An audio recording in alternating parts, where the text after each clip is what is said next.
Good afternoon. This is Ron Ratner from the Northeast Conference. We are in NEC headquarters here. Today I'm joined by a special guest. We'll get to him in a second.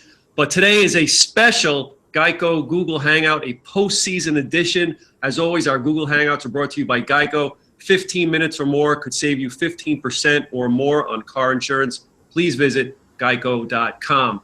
All right, so today's guest, I was thinking, who could I bring on who knows this league better than anyone? A 3-year starter, a 4-year letter winner, a floor general for Bryant University. With that, I welcome Shane McLaughlin of Bryant.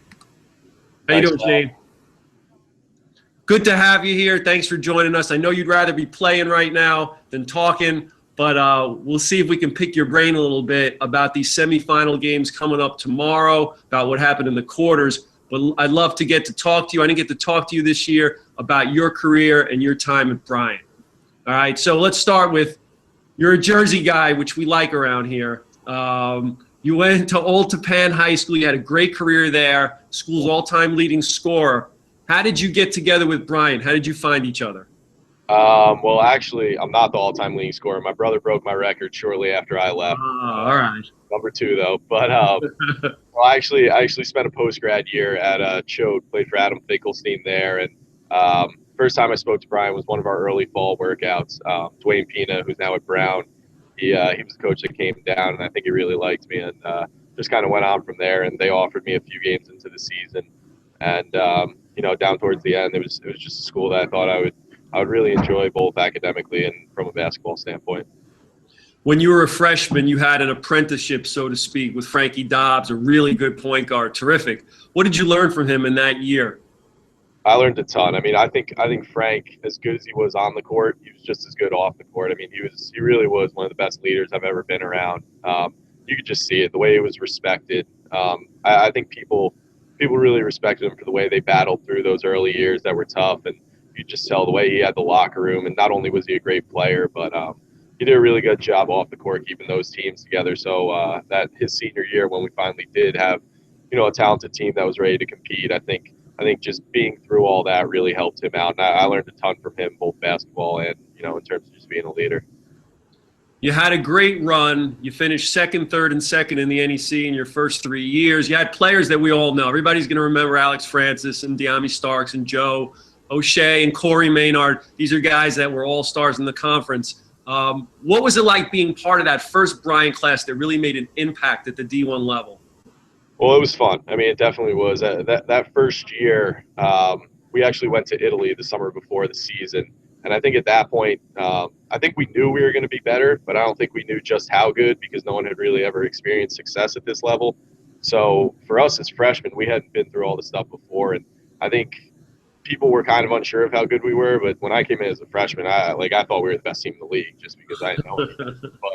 But, I think that year was really fun. And also our first 2 games, we went and played Indiana and Providence and got killed. And everyone was kind of like, oh, not this again. But the guys did a good job of sticking together. We were able to rattle off a few wins and got a big one against Boston College. I think that was kind of the one where everyone was like, all right, Bryant can play this year. And I still think that Lehigh team we beat my freshman year with, with McCollum and Holden Griner and all those guys, I think that was actually the best team we've beaten since I've been here. I thought that team was really good. That win was kind of because they had just beat Duke in the tournament the year before and pretty much had their whole team back. And that was kind of the win where I think we were like, all right, we can really do something this year, and kind of just snowballed from there. And we had a few good years. What was it like having a guy like Alex Francis to dump the ball down into, knowing that he's gonna put in the hoop? Nah, Alex was the best. I love Alex. He's a character. He's a good guy. Everyone around campus loved him. But so when I actually came on my visit, Alex and I played in the same AAU program. I didn't know him previously, but we had both played for the New England Players. So we kind of had a connection there, and he immediately kind of gravitated towards me, and me and Alex ended up becoming great friends. But, having a guy like him who just whenever you need a bucket, you can kind of just throw the ball in the post and tell him to go get you one. That's definitely a luxury. And Alex was a great player. He was fun to have on the team. So you had some big wins. You named a few. You had some great moments. What was your favorite memory? What will you take with you as you move on to collegiate retirement here from Bryant? What? I have a feeling I might know what it is, but what was it? I had a lot. I mean, personal ones, probably some of the game winners. The Mount one freshman year was fun. Definitely that little streak we had at the beginning of conference play where we got off to a fast start this year and we were 4-1. Some of those, but I mean, I really think the best moments were my freshman year and my sophomore year when the Chase would really be rocking and the fans were crazy. I think those were the best games. Like some of those LIU games and the Robert Morris games in the early years, those were really fun. And that's just a great atmosphere to be a part of. Those were great games. I remember watching lots of those. Tell me about last year's quarterfinal game when you guys finally broke through, won that playoff game. Now talk about a crazy atmosphere and the dog pound in full effect there. I have something I want to say about that last play. From your perspective, tell me about how that all went down the last 10 seconds of that game against Sacred Heart. It was crazy. I mean, I think I played 50 minutes that game, so the game's kind of a blur. But, Joe, I mean, we got the ball in Diami's hands. He missed the shot. It bounced back out. Joe stayed alert and made a play. And everyone always makes fun of me because if you watch the replay, Joe makes the shot and everyone goes nuts. And you can see me in the background, and I give like a really casual fist pump, and I just immediately went over to Coach Skinner, and everyone's like, Shane, what the heck's wrong with you? Like, why were you not celebrating? And I was like, because we had given up like 80 points already. I went over to Skinner, and I was like, how are we going to get a stop in overtime? Like, that was the first thing that went to my mind. I didn't even like celebrate, so everyone always makes fun of me for that. But that was a crazy game, and that was definitely one of the moments I'll never forget. And especially having Joe hit that shot after kind of teammate he had been and kind of career he had, I was really happy for him. You beat me to the punch because I was going to make fun of you over that because I watched it today, and it was just that subtle Michael Jordan fist pump with nothing else. You would have thought the score was like 30-28 at that point in the first half. Yeah, no, I get that a lot. My friends definitely went after me for that, and even Coach O'Shea did. And I was like, I swear, I literally just went right over to Skinner, and I was like, how the heck are we going to get a stop in overtime? We've given up too many points. I was just immediately thinking about the next play. I guess that's just kind of the way I'm wired. But looking back, it was definitely a fun moment to be a part of. Definitely one of the most memorable NEC tournament history moments we've had. That was a TV game, so we still talk about that here in the office. I know a lot of people that talk about that as we went into this year's tournament. Let's talk a little bit about this season. I know it didn't go the way you guys had planned. You got off to a quick start in NEC play, but you did have a chance to kind of kick off the careers of some players who will be the next wave of Bryant franchise-type players. Tell me a little bit about some of these guys. What do we need to know about Marcel Petway? Did you realize when you came into preseason that this kid was going to be that good? Yeah, I actually think we did know. He, he's about 6'5", so he's kind of like that prototypical undersized NEC center, but he's strong as a bull. He plays really hard. Does all the little. He's actually, I think one of the best things about him is he's probably the best passing big man I've ever been around, and that's saying a lot. I've been lucky to play with some really good big men, and I think he's great at that. And he's really, I mean, the kid never takes a bad shot. He's a really good teammate to have, and he's going to have a really, really good career here. If you're a Bryant fan, between him and Nizre, you got a lot to be excited about. So you talk about Nizre Zuzwa. He had an unbelievable February where he was not only one of the best rookies, he was one of the best players in the league over that month. What makes him so special? What do you see in him? Well, I mean, he's got pretty much all the measurables. He's an incredible athlete. He's got pretty good length. He's a strong kid. He came in basically ready to play as a freshman. He's got a good body, and he can really shoot the ball. He was a much better shooter than I actually expected him to be. And I love his aggression and his attitude towards the game. He's one of those guys who he's really, really confident. You can put him in any situation, and he's going to come through for you. So I think between those two, not only are they really talented kids, just with God-given gifts, but I really like their approach to the game. Both of them all season would come up to me. We'd have extra film sessions, just me and them. They really want to learn, and they have a really good attitude about the game. And I think as a freshman, that's one of the most important things. And I think that's why both of them are going to be really successful going forward. What can you tell us about Hunter Ware's development in his sophomore season? Well, I mean, Hunt, basically at the beginning of the year, we lost Diami, we lost Joe, we lost a lot of scoring. And, I think everyone kind of knew that Hunter was going to have to be that guy to come up and get us some buckets. And I think he's done a good job of it. I think fundamentally, come a long way. Freshman year, he was kind of a spark plug off the bench. And now this year, he kind of had to become a staple and, play some of those games where his minutes would get up there to 35 and stuff. And I think he did a good job with it. he's just a really naturally gifted scorer, which I think that's probably the best part of his game, the way he scores the ball. But he's become a great shooter too, and he's just an all-around good player. So the future, it was a tough season. There's definitely some talent coming back. Let's go through some things that went on this season with you personally. You touched on it before, some of those big shots and big games you had. The last few years you played with guys like you knew the ball was going to go to Starks at the end of the game, or you knew that they were going to try to funnel it into Alex. How did it feel this year knowing that you're going to get your number called from time to time to do that, to take on that role? Well, I was excited about it. I mean, actually, it all started one of our exhibition games against LIU. Sorry, not against LIU, against UMass Lowell, and we split the halves up, so reset the score at the halves. And in the second half, it was a tie game at the end, and we ran a play for me and kind of gave me the ball. And I actually ended up passing the ball, but got somebody a layup. And Coach O'Shea said to me after that game on the bus, he was like, "Hey, this year in crunch time, you're going to have the ball in your hands. I want you to either make the decision or take the shot." He was like, "I trust you to do that." So that for me, that was kind of just, a reminder that I need to be ready for that. In those games, I think that's the most fun time of the game, at the end of the game, when the ball's in your hands, you just kind of got to go make a play. Like I remember the Mount St. Mary's game, ball had gone out of bounds, and as soon as that ball went out of bounds in regulation, we were down 2 points.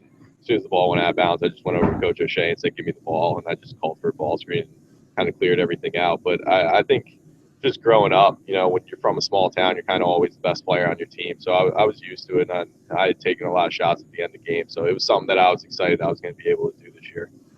When you were in high school and when you were growing up, were you more of a shooting guard than a point guard? Or was that a role you just took on at Bryant?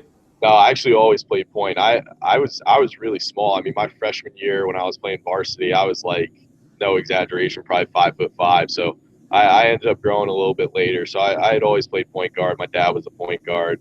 That was kind of just how I was brought up. But I definitely scored more in high school, just out of necessity. But on all the better teams I played on, like my AU teams and stuff, I was kind of the same player I was here. I was a passer. I would get guys open and score when need be. Tell us about your game winner against St. Francis Brooklyn when you stuck the J. What was that like? Yeah, that was fun. It was kind of the same thing. As soon as we saw the time and score situation, I knew I wanted the ball in my hands, and I knew where I wanted to get to on the floor. I really liked, whenever I needed a big bucket, I liked going to that kind of fall away, going to my right hand. And it was actually funny because when we played Sacred Heart, and we had another opportunity, and I had the ball in my hands at the end of the game where Kane hit that big shot at the end, I went back and watched the film, and I could see Phil Gaetano as soon as when we were breaking from the timeout, when I went to go get the ball, I could see him telling the kid exactly what move I was going to do, and he was right. I did it, and I didn't make the shot that time, but it was kind of funny to see how well Phil had scouted me. You mentioned Phil. You take a guy like Gaetano or maybe even Jason Brickman, who you played against. Was there anything you since playing them over and over that you looked at their games and tried to incorporate into your own style? Yeah, definitely. Those were probably the two guys who I thought, I could most emulate my game after when I got to college. So those were two guys I watched a lot. And I actually had a relationship with Phil before I even came to Bryant. He did a postgraduate year at Choate the year before I did. So we both played for Adam Finkelstein. And Phil would actually, when I was still at prep school, come back and play pickup with us all the time. So I would pick his brain even before I got to college. But those two guys were definitely probably the two guys that I watched the most in conference and tried to emulate my game after. So this year you led the league in assists, but like you said, a little more chance to show off as a scorer. I know it's not much of a consolation, but in your last game of the season, you guys were on a losing streak. You're playing at LIU. You're looking for that win. You want to go out. You want to go out a winner. You hit a big shot in that game as the shot clock was expiring. That kind of boosted your team to the victory. I know you wanted to go to the playoffs, but how did that feel to end your career like that on a big game? You had some big numbers that game. Yeah, no, it was fun. That was, and I think going forward for Bryant, that was actually one of the biggest indicators. We had a lot of young guys this year, and we went through a lot of losing. And I think their ability, even in those games late where we basically weren't playing for anything, I think the way they were able to still come out focused and play hard. I mean, we were in every game towards the end. I think that resiliency bodes well for Bryant in the future. But yeah, I actually had a really bad game in the first half. I ended up coming alive a little bit in the second half. I think I scored all 12 of my points in the second half. But it was just kind of one of those things where down the stretch, I was like, hey, this is my last game. And, if we lose, I want it to be because I couldn't make the plays. So, I definitely want the ball in my hands down the stretch there. And Nisray had an incredible game too, so I was trying to find him. But being able to go out with a win was really important to me, just kind of to end my career on a high note. Let's go back to point guards for a second. Let me get into your head on this. What makes a good point guard? What takes the longest to master in that position? Well, I think for most guys coming in, it's kind of the mental aspect of the game. Just in terms of learning a system. Like I became more comfortable every year I was in the system. I was really lucky before I got to college. I played for some really, really good coaches, John Carroll, Adam Finkelstein. Even my dad, Kevin Houston, who was a great player at Army. So I think I was probably ahead of most freshmen in terms of the mental aspect. But I think as a point guard, that's probably the biggest thing. Just being able to run a team, kind of having an internal clock in your head of, when certain guys need the ball. Like I would basically, if I realized Diami hadn't gotten a shot in a while, I would look for Diami to try and get him going. Or same thing with Alex. If I didn't think Alex had gotten enough post touches, just kind of being able to keep everyone involved and that kind of stuff. Just running the team, being solid and being a leader out there. As you get more and more experience, you get more and more reps, more and more minutes. Does the game slow down to an extent? Do you see more things? Do you see the angles better as a point guard as you get older? Yeah, definitely. I think one of the biggest things is, the plays. You kind of learn when you're running sets and stuff. You kind of learn all the nuances of the play. Like you might see the first and second option as a freshman, but kind of start to see the third, fourth, and fifth options as you get a little older, and you understand how to make adjustments for the way teams are playing. Whether they're switching ball screens or icing. You can kind of make those small adjustments on the court on the fly with guys. And I think that's probably the biggest leap you make after your freshman year. After your final game, you posted you had an Instagram post that I think, it's really like when I watched it was real touching to see. I'm just going to read it here. And you'll see it. People will wind up seeing this on the screen. Gave the game everything I had, and it gave me the world in return. Thank you for the time of my life. That's pretty awesome. For someone who's played the game, until you're in your 20s now, your dad played, your brothers in college, your sisters in high school, they're all players. What has the game meant to you and your family through the years? Oh, I mean, it's everything. If you're in McLaughlin, you pretty much have to play basketball. All my cousins have played, my dad's played, my uncle's played. I think we got I actually think there's one or two maybe males in the entire McLaughlin family who didn't play college basketball, and they played football. So, it's just something you grow up around. I mean, our family games around holiday times and when we're back on break and stuff, those are always a blast. And, it's meant everything to me. I basically played since the day I could walk. I was going to camps. There were times when I was younger where I was literally on 7 teams at once. Like our Saturdays as a family were just consistent of running from game to game. But we loved it. It was fun. And, I definitely don't have any regrets about my career. Now, from reading that post, does this mean you're done? Are there any aspirations to play professionally, or are you putting those sneakers away, or rec time for you forever? I'm coming to a men's league near you pretty soon. But, I think in terms of a player, I'm probably done. I thought about the overseas option for a little while, but I think if I was going to stay with the game, it would be in a coaching capacity. I still haven't decided exactly what I'm going to do after college, but coaching is definitely something I'm considering. But we'll see where it ends up going. If there's no basketball in your future, what does your future hold as far as what your studies, where they've taken you? Yeah.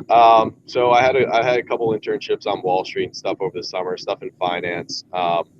So I think if I was to go and get a normal job and not go into coaching, that's probably somewhere I'd end up. Not really sure yet, but even if I do something like that, I'd love to, stay a part of some team somehow. Maybe go volunteer at a local college just to kind of be around the game.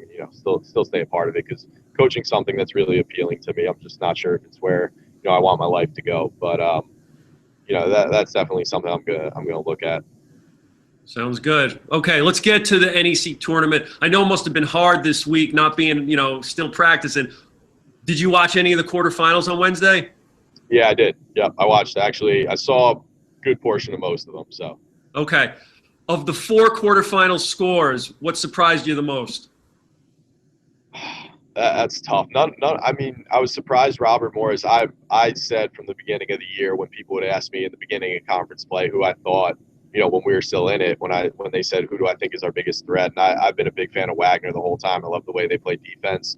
So I was a little bit surprised. I wasn't surprised to see how low scoring it was in the first half, but I was a little bit surprised Robert Morris hung with them for so long. But that's a credit to Coach Toole. I mean, he's one of the best in the business, and he does a great job. So nothing really surprised me. I mean, the parity in the league is the same as it always is. There's just anybody can beat anybody. So none of the scores really surprised me.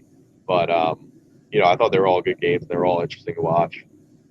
All right, let's start with the first semifinal, 2 o'clock on Saturday. FDU and the Mount. FDU, we know they've made tremendous strides this year. They went from a 3-win league team to an 11-win league team. They took all these kids, they threw them into the fire last year. Greg Herenda did, and now they're performing. First of all, did you think last year when you saw that FDU team struggling a bit that they could make this jump this year so fast?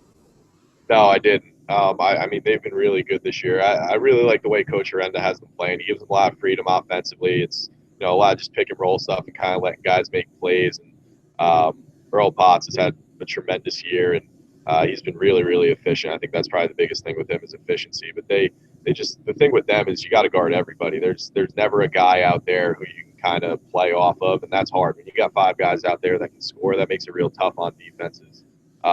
So looking at them last year, I probably wouldn't have expected them to be here, but looking at what they have now, I'm not surprised at all. You think that their depth just wears on teams after a while? Yeah, definitely. I think, especially with a team like us, like we play a pretty short rotation compared to them. You don't really feel it during the game. Like I mean, I've played a lot of 40-minute games. I even played a 50-minute game against Sacred Heart, and I've never really been on the court where I was like, wow, I'm gassed right now. But I think it definitely has a fatigue that you don't even realize on you. Just kind of the way they're able to run multiple guys and people and stuff like that and keep guys fresh. I think that's definitely important for them. We might as well look at some of these point guards that are still left in the tournament. Tell me about Darian Anderson, who another guy, I mean, talk about a number of most improved player candidates on that team. They have a ton of them. Tell me what it was like playing against him. What do you think of his game? Yeah, no, I really I drew him both times we played him, so that's who I ended up guarding. And he's one of those guys who's pretty right-hand dominant, but he knows where he wants to go. You know where he wants to go, but he's still good enough where he can get there. So that I think is what makes him tough to guard. Makes really tough shots too. I think that's the biggest thing about him. Like, I usually end up guarding the other team's best scorer, and with anyone who I've played in my entire college career, he has a knack for making tough shots that are kind of frustrating to a defense because you're like, I did everything right, but having guys like that is something that I think is going to help them where they can just kind of go make a play when they need them to. All right, let's go over to the Mount. You beat them down at their place early in the year. That was one of the best games of the whole season. When you go play the Mount, you kind of know what you're in for. You know it's going to be a long night. You know they're going to be into you and following you all over the court, up and down. What's it like going up against that mayhem attack? And, what's the best way to beat that? So when you're on offense especially, what's the best way to beat it? Well, with the way they isolate, what we try and do is we actually started to against them when they had that full court pressure. We'd hit Marcel because he's really big, strong, has good hands. We would have me take the ball out, actually. So I'd hit him and just go get it back so I could kind of get a running start. It made it easier for me to get open. And then just get everyone out of there and space the court, keep the ball in the middle of the floor when you're bringing it up. And, if someone runs at you, make sure your guy flashes to the middle. But I always loved playing against them. I told Coach Christian after the last time we played him, how much respect I had for him and his teams and the way they always play. It's definitely a fun style. And, it's kind of the trend college basketball is moving in with all the speed and, full court pressure and stuff and icing all the ball screens. So they definitely play a fun style, and I think they're going to be a tough team to beat. What about now? Did you draw Junior Robinson? Because it can't be fun chasing that guy around the court all game. No, not fun at all, and it's not fun having him chase you either.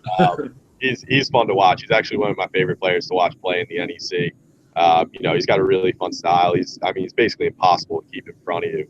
You kind of got to use your length to challenge a shot and make recovery closeouts, but he's good. He's real tough to guard.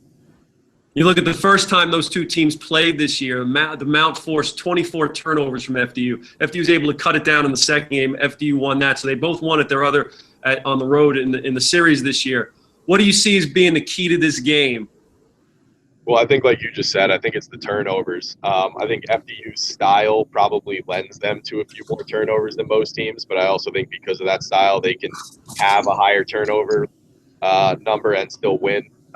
They play pretty free and loose, and their guys have a lot of confidence right now. So I think that's going to be important for them. And I think for the Mount, they just got to impose their style. I think they're best when they can get you into the half court, and they have really good 3-point percentage defense, all that kind of stuff. The way they ice ball screens. So I think if Mount can kind of slow down FDU's transition, that'll definitely bode well for them. This game gets up to 80 points. Is this FDU's game? I think if it gets that high, it probably is. But I think if it's a little low scoring and Mount can kind of grind them away, I think that'll be good for them. All right, we'll get your pick in a little bit. Well, let's move to the next game.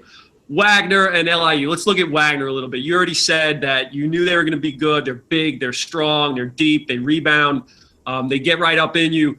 They also got all these guys who seemingly can play multiple positions. Which is another trend in basketball these days. Guys that can do a lot of things. I don't know that they have a true point guard on that team, but they got a lot of 6'3", 6'4" kids that can do most of everything.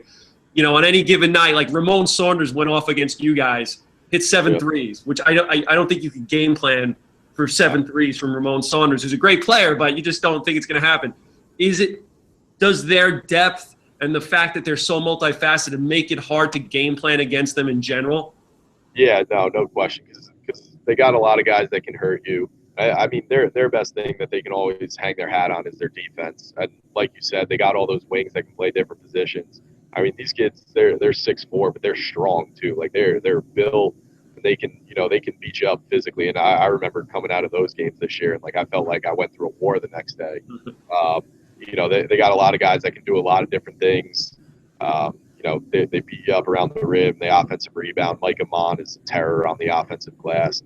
They do a really good job of getting garbage points and stuff that you can't really game plan for, like you said. So that's one of the reasons I think they'll be so tough to beat. That defense of theirs is they're hard to score points on. We had trouble both times we played them.